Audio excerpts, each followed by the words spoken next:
કૃષ્ણ જય સ્વામિનારાયણ. વિદ્યાર્થી મિત્રો, 11મું ચેપ્ટર જે આપણે પૂરું કર્યું એ 11મા ચેપ્ટરમાં આપણે બે બળો વિશેની માહિતી મેળવી. એક તો સંપર્ક બળ અને બીજું અસંપર્ક બિન સંપર્ક. સંપર્ક બળની અંદર બે ઉદાહરણો આપણે જોયા, એક સ્નાયુ બળ અને બીજું ઘર્ષણ બળ. આ ઘર્ષણ બળ વિશેનો આપણો આગળનો પાઠ છે, જે પાઠનું નામ જ છે ઘર્ષણ બળ. કે ઘર્ષણ બળમાં આપણે જોયું હતું કે સ્નાયુ બળ લગાડવું હોય તો કોઈ વસ્તુનો આપણે સ્પર્શ કરવો પડે. વસ્તુનો આપણે શું કરવું પડે? સ્પર્શ કરીએ તો જ આપણે સ્નાયુ બળ લગાડી શકીએ. એટલે એને સંપર્ક બળ. એટલે એને શું કીધું? સંપર્ક. કે કોઈ પણ પદાર્થ છે, તમારે એ પદાર્થ પર બળ લગાડવું હોય તો એ પદાર્થનો તમારે સંપર્ક કરવો પડે, એને અડવું પડે. બરાબર? એ જ રીતે ઘર્ષણ બળ વિશે પણ માહિતી મેળવી હતી કે ઘર્ષણ બળ એટલે શું. તે વખતે આપણે ઘણા બધા ઉદાહરણો આપ્યા હતા, જેમ કે ગબડતો દડો. તો ગબડતો દડાને આપણે છોડી દઈએ અને ગબડાવીએ જમીન ઉપર, તો દડો ગબડતો થોડોક સમય સુધી ગબડશે, પછી સ્થિર થઈ જશે.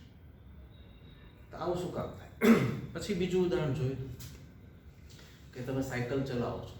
સાયકલ ચલાવતા તમે પેડલે મારતા નથી, બ્રેકે મારતા નથી. બરાબર, સાયકલ ચલાવો છો, સ્પીડમાં આવે એટલે તમે પેડલે મારતા નથી, બ્રેકે મારતા નથી. એમ ના, તમારા પગ સ્થિર છે, હાથમાં હેન્ડલ છે, હેન્ડલને તમે બેલેન્સ કરો છો, જેથી કરીને તમે પડી ન જાઓ. તો એ સમય દરમિયાન આપણે જોઈએ છીએ કે સાયકલ છે થોડોક અંતર કાપી અને પછી સ્થિર થઈ જશે. પછી શું થશે? સ્થિર. એવી રીતે હોડી, પાણીમાં તરતી હોડી, જ્યાં સુધી આપણે હલેસા મારશું ત્યાં સુધી હોડી ગતિ કરશે. તો હોડી ગતિ કરશે ત્યારે શું થશે કે હોડી ગતિ કરશે અને હલેસા મારવાનું બંધ કરી દઈએ તો હોડી થોડોક સમય ગતિ કરશે અને પછી સ્થિર થઈ જશે. આવું શું કામ? આવું થવાનું કારણ એટલું જ છે કે આ બધા જ કિસ્સાઓની અંદર બે સપાટીઓ એકબીજાના સંપર્કમાં આવે. દાખલા તરીકે ગબડતો દડો, તો ગબડતો દડો દડાની સપાટી જે ગોળ છે એ અને જમીનની સપાટી, એટલે કે દડાની સપાટી અને જમીનની સપાટી એકબીજાના સંપર્કમાં આવે છે, ત્યારે બંને સપાટીઓ વચ્ચે ઘર્ષણ બનાવવું પડે છે.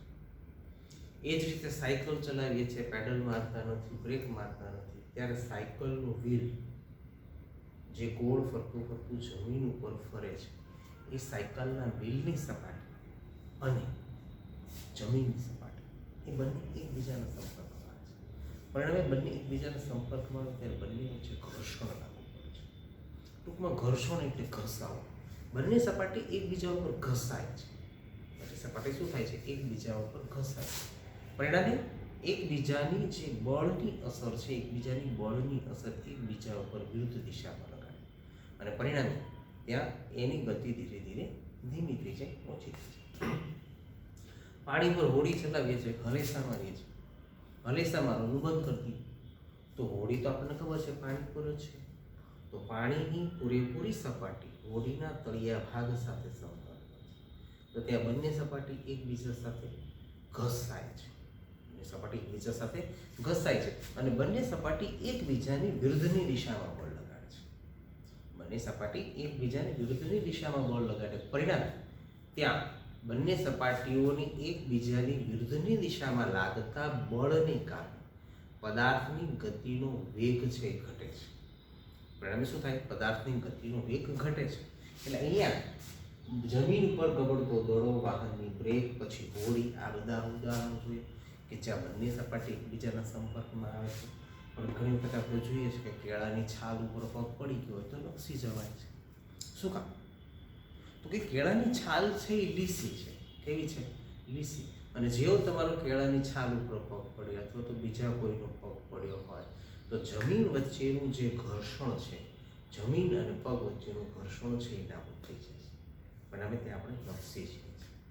આવી રીતે લીસી લાગી હોય, કોઈ લીસી સપાટી હોય તો લીસી સપાટી પર આપણે ચાલવા માટે થોડુંક ધ્યાન રાખવું પડે કે પડી ન જવાય. શું કામ? કારણ કે લીસી સપાટી અને આપણા પગ વચ્ચે જે ઘર્ષણ લાગવું જોઈએ એ ઘર્ષણ લાગતું નથી. શિયાળાની સિઝન છે, ખૂબ મજાની સિઝન, સારું ખાવાનું મળે ત્યારે આખા વર્ષ દરમિયાન જોઈતી જરૂરી ઉર્જા આ શિયાળાના સમય દરમિયાન એકઠી કરીએ, કસરત કરીએ, સારા સ્વચ્છતા જાળવીએ, સારું ખાવાનું, પૌષ્ટિક આહાર મેળવીએ, તો આખા વર્ષ દરમિયાન આપણા શરીરને જે જરૂરી ઉર્જા એ ઉર્જા આપણા શરીરને મળી. તો આ જરૂરી ઉર્જા મેળવવા માટે સરસ મજાની ઠંડી છે, બહુ ઠંડી લાગે એટલે આપણે શું કરીએ છીએ, બે હાથ ઘસીએ છીએ. બે હાથ ઘસીએ એટલે શું થાય, હાથ ગરમ થાય, અને હાથ ગરમ થાય એટલે પરિણામે આપણને ઠંડી ઉડાડે. તો આ ઘર્ષણ બળ છે. શું થયું, ઘર્ષણ. તો આવી રીતે ઘર્ષણ બળ છે એ એક પદાર્થ બીજા પદાર્થની સપાટી, એક પદાર્થની સપાટી બીજા પદાર્થની સપાટી સાથે જ્યારે સંપર્કમાં આવે ત્યારે બંને સપાટી એકબીજાની વિરુદ્ધની દિશામાં પડે. ગબડતો દડો છે આ દિશામાં ગબડે છે, તો ગબડતો દડો આ દિશામાં ગબડે છે તો એની ગતિ આ બાજુની દિશામાં છે, એટલે એનું બળ આ બાજુની દિશામાં લાગે. પણ જમીન છે એની વિરુદ્ધની દિશામાં બળ લગાડતું, એટલે બંને પદાર્થ એકબીજાની વિરુદ્ધની દિશામાં બળ લગાડે, અને પરિણામે બંને બળ એકબીજાની વિરુદ્ધની દિશામાં થાય. પરિણામે ત્યાં શું થાય છે, પદાર્થની ગતિ ઘટે છે. પણ લીસી સપાટી હોય, બરોબર છે, અને કેળાની છાલ હોય તો ત્યાં ઘર્ષણ લાગતું નથી, કારણ કે બંને સપાટી લીસી છે. આ લીસી સપાટી અને બધું શું છે, તો શું કામ નથી લાગતું, તો કેળાની છાલ પર પગ પડી ગયો તો બળ ન, ઘર્ષણ બળ ન લાગ્યું, ઘર્ષણ બળ ન લાગ્યું એટલે આપણે લપસી. કારણ કે આપણે ચાલવા જઈએ છીએ ને, આપણે ચાલવા જઈએ છીએ તો શું થાય કે જમીનની સપાટી અને આપણા પગ વચ્ચે જે ઘર્ષણ લાગવું જોઈએ કેળાની છાલના મુક્ત, પણ આપણે એક જ દિશામાં બળ લાગે. પરિણામે શું થાય, આપણે ચાલવા જઈએ એટલે એક જ દિશામાં બળ લાગે, ને એક જ દિશામાં જેવું બળ લાગે એટલે આપણે ઓલું વિરુદ્ધની દિશામાં બળ લાગતું હોય નાબૂદ થઈ જાય. એટલે આપણે ચાલવા જઈએ એટલે સીધો આપણો પગ આગળ અને આપણે પાછળ. પરિણામે શું થાય, પડી જવાય, ઢોળાઈ જવાય. બરાબર. એટલે આ બધી છે એ બાહ્ય બળ લગાડ્યા સિવાય, પણ બાહ્ય બળ લગાડવું પડતું. આ બધા પદાર્થોની કિસ્સામાં બાહ્ય બળ લગાડ્યા સિવાય કામ થઈ શકે. લીસી સપાટી હોય એકદમ લીસી સપાટી તમે દડો જુઓ, ખરબચડી સપાટી પર દડો ફેંકો અને લીસી સપાટી પર દડો ફેંકો તો બંનેમાં દડો વધારે અંતર કાપે. લીસી સપાટી પર દડો વધારે અંતર કાપી સ્થિર થઈ જશે, કારણ કે ત્યાં લીસી સપાટી પર ખરબચડાપણું ઓછું છે. લીસી સપાટી પર શું છે, ખરબચડાપણું ઓછું છે, જ્યારે રફ સપાટી પર ખરબચડાપણું વધારે છે. ખરબચડાપણું વધારે છે. તમે ઓલો આરસીસીનો રોડ હોય અને ડામરનો રોડ, આરસીસીનો રોડ એકદમ લીસો હોય, બરાબર, તો એની પર તમે દડો ગબડાવશો તો સરળતાથી ગબડી જશે, વધારે અંતર કાપશે. પણ ઓલો ડામરવાળો રોડ હશે તો એની અંદર ઝીણા ઝીણા ખાડા તો જોવા મળે, બરાબર. તો એ ખાડાઓને કારણે દડો ઓછું અંતર કાપીને સ્થિર થઈ જશે. એટલે અહીંયા લીસી સપાટી પર બાહ્ય બળ લગાડ્યા સિવાય પદાર્થ ગતિ કરી શકે છે.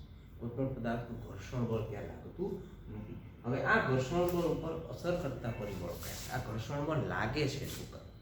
તો કે આ ઘર્ષણ બળ લાગવાનું મુખ્ય કારણ છે કે સંપર્કમાં રહેલી બે સપાટીઓનું ખરબચડાપણ, અને આ સપાટીઓ પર સૂક્ષ્મ અનિયમિતતા હોય છે. બંને સપાટીઓની અનિયમિત સપાટીની ખાંચ એકબીજામાં સમાઈ જાય છે એટલે જોડાઈ જાય છે. નહીં સમજાય, બરાબર છે?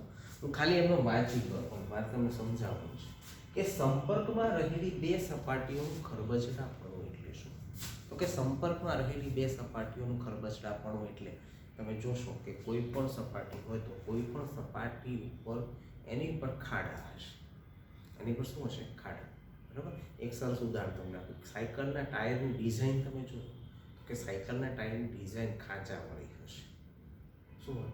ખાંચાવાળી. બરાબર છે. એટલે આવી ખાંચાવાળી સપાટી તમને દરેક જગ્યાએ જોવા મળે, દરેક જગ્યાએ. બરાબર. દાખલા તરીકે આ બ્લેકબોર્ડ છે, આ બોર્ડ છે, તો આ બોર્ડની અંદર તમે જોશો તો આની અંદર ખરબચડાપણું છે, પણ અતિ સૂક્ષ્મ ખાડાઓ છે. કેવા છે? અતિ સૂક્ષ્મ ખાડાઓ. અતિ સૂક્ષ્મ ખાડાઓને કારણે હું આ ચોકની મદદથી લખી શકું છું. ચોકની મદદથી લખી શકું છું. હવે આ ચોકનો ઉપયોગ કરી અને હું કાચ ઉપર લખું તો લખાશે? નહીં લખાય, કારણ કે ત્યાં ખાડા નથી, ત્યાં અનિયમિતતા નથી. અનિયમિતતા એટલે કે એની અંદર રહેલી ખરબચડાપણું. હવે દરેક સપાટીની અંદર ખરબચડાપણું એક સરખું ક્યારે હોતું નથી.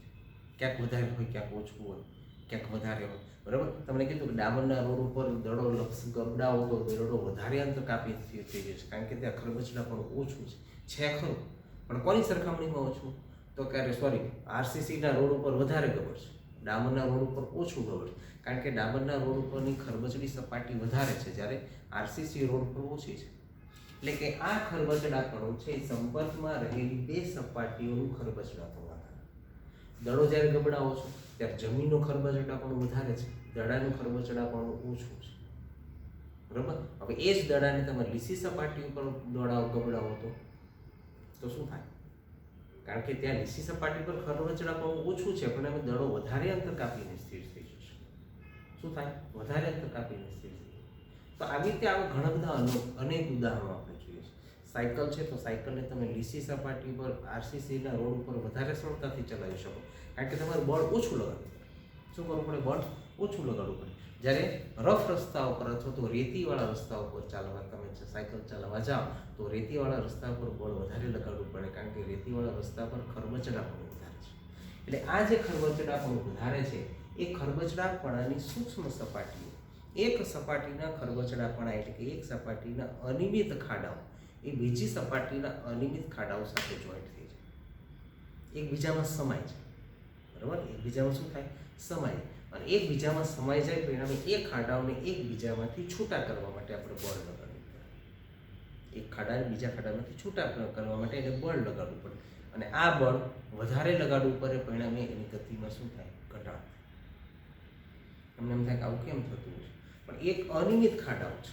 અમે ચોકથી લખું છું, ચોકથી લખ્યું, બરાબર. તો ચોકની અંદરના જે સૂક્ષ્મ ખાડાઓ છે, સૂક્ષ્મ ખાડાઓની અંદર ચોક ભરાય, પરિણામે તમે અક્ષરને જોઈ શકો છો. જ્યારે આ જ ને હું ગ્લાસ ઉપર લખું, કાચ ઉપર, તો ત્યાં સૂક્ષ્મ ખાડાઓ છે જ નહીં, તો ચોક ભરાશે નહીં. ચોક ભરાશે નહીં તો આપણે લખી નહીં શકીએ.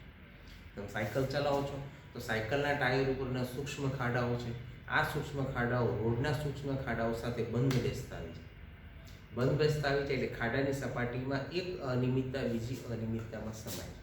દાખલા તરીકે આવી રીતે છે કે એક ખાડો છે, ખાડો એટલે શું? નીચે બરાબર. આવી રીતે હવે ટાયર આની ઉપર ચાલતું ચાલતું આવે તો ટાયરનો જે ફૂલેલો ભાગ હોય, આવો ફૂલેલો ભાગ આમાં સમાય છે.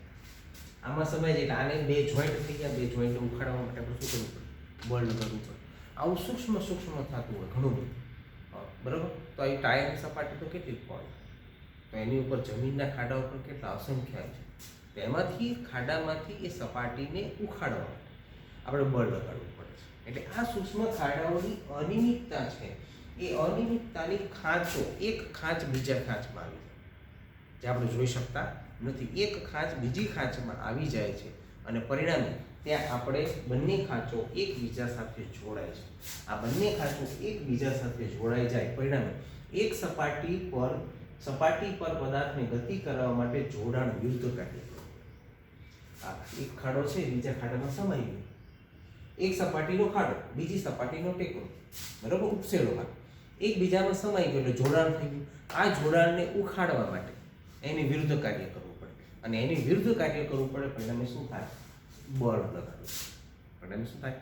બળ લગાડવું પડે. હવે તમે એક ઉદાહરણ આપું કે એક ખેતર છે, તો ખેતરની અંદર આપણે જોઈએ છે કે માટીના ઢેફા છે. આ માટીના ઢેફા ઉપર તમને ચાલવાનું કહેવામાં આવે તો તમે સરળતાથી ચાલી શકશો ખરા? નહીં, કારણ કે ત્યાં ખરબચડા પણ વધારે છે.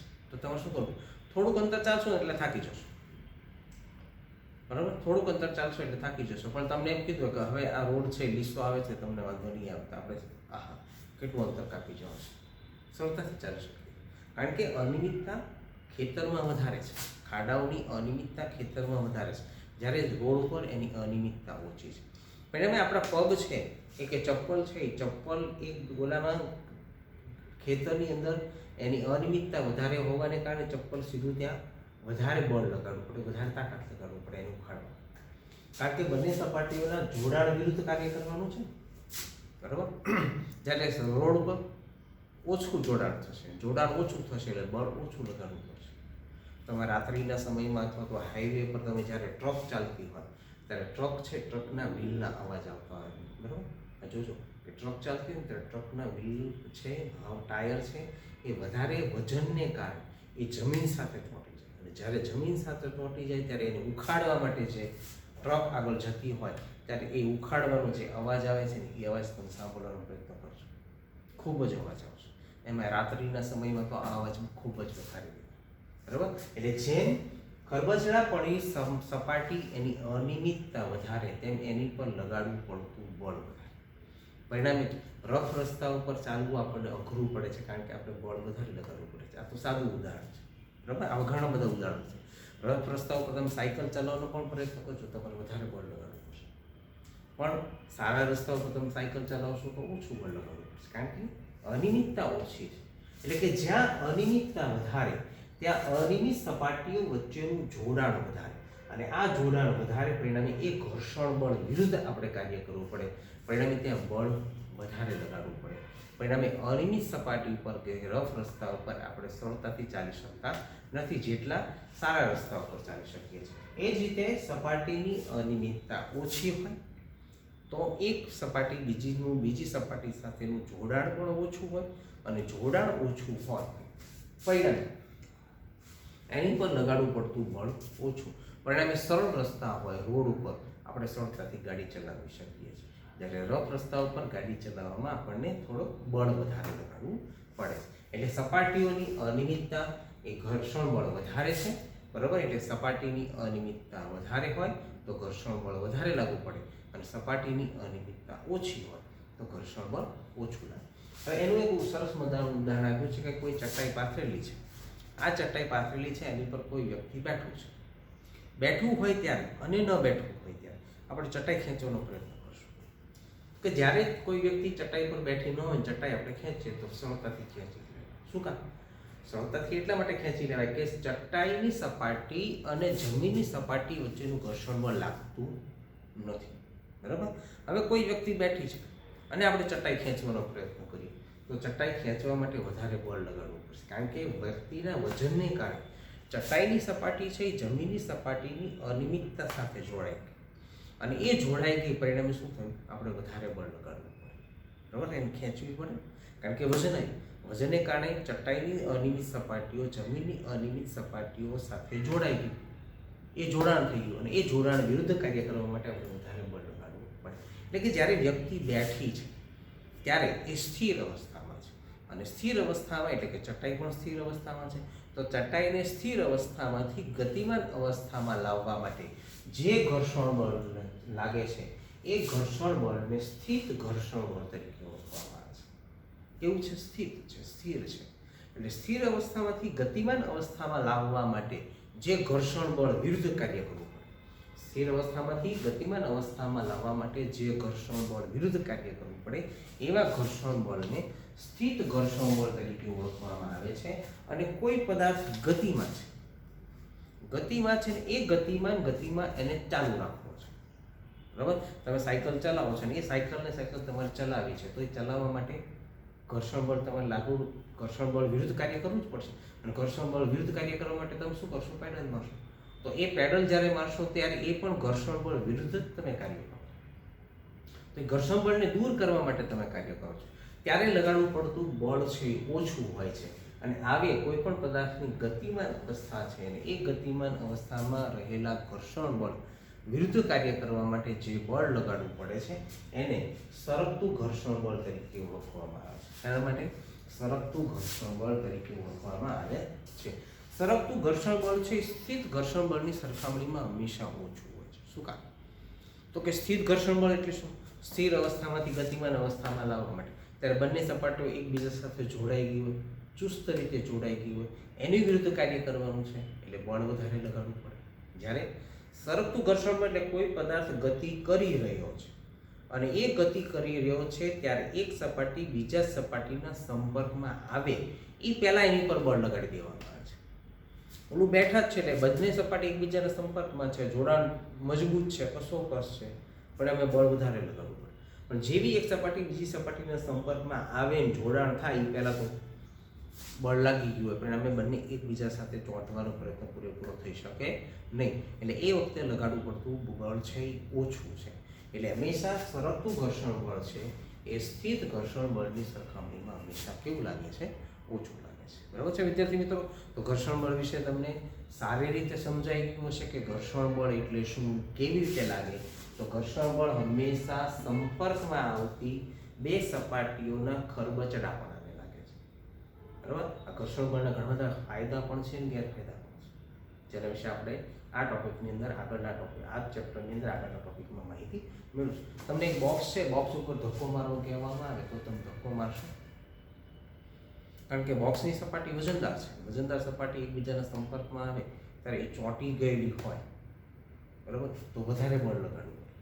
પણ કોઈ એમ ધક્કો મારી દીધો છે, હવે એ ધક્કો મારેલો છે, બોક્સ ગતિમાં છે, તો આપણે સરળતાથી એને ધક્કો મારી બીજેથી પહોંચાડી દઈશું, કારણ કે બળ ઓછું લગાડવું. કારણ કે એની બે સંપર્ક સપાટીનું જોડાણ થાય એ પહેલાં એની પર બળ લાગી ગયું. પણ એને સરકતું ઘર્ષણ બળ છે, સ્થિત ઘર્ષણ બળ કરતાં હંમેશા કેવું હોય છે? ઓછું હોય છે. ઓકે વિદ્યાર્થી મિત્રો, તો ઘર્ષણ બળ શાને કારણે લાગે છે અને એના શું પરિસ્થિતિ કે કયા કયા પરિબળો છે તેના વિશેની માહિતી તમને આ ચેપ્ટર ટોપિકની અંદર મળી ગઈ છે. ઓકે વિદ્યાર્થી મિત્રો, નેક્સ્ટ